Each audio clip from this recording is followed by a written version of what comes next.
2 বছর ধরে গাজার আকাশে জ্বলছে আগুন। প্রতিটি বিস্ফোরণ মানুষের শরীরের সঙ্গে সঙ্গে ভেতরের বিশ্বাসকেও দিয়েছে কাঁপিয়ে। অবশেষে আজ হয়তো বদলে গেছে বাতাস। প্রশ্ন উঠছে, শেষ পর্যন্ত কি থামছে ইসরায়েলি সেই অন্তহীন হামলা, নাকি সূচনা হতে চলেছে নতুন কোনো চক্রান্তের? ইসরায়েলি গণমাধ্যম জানায়, রাজনৈতিক নেতৃত্ব সেনাদের স্পষ্ট নির্দেশ দিয়েছে, গাজায় আর কোনো পূর্ণাঙ্গ সামরিক অভিযান নয়, শুধু থাকবে প্রতিরক্ষামূলক পদক্ষেপ। অর্থাৎ গাজা সিটি দখলের পরিকল্পনা আপাতত থেমে গেছে।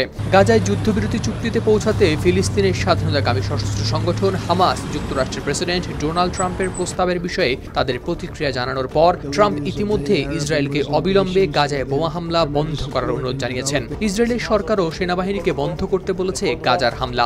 সংবাদ মাধ্যম দ্য গার্ডিয়ানের প্রতিবেদনে প্রকাশ পেয়েছে সে তথ্য।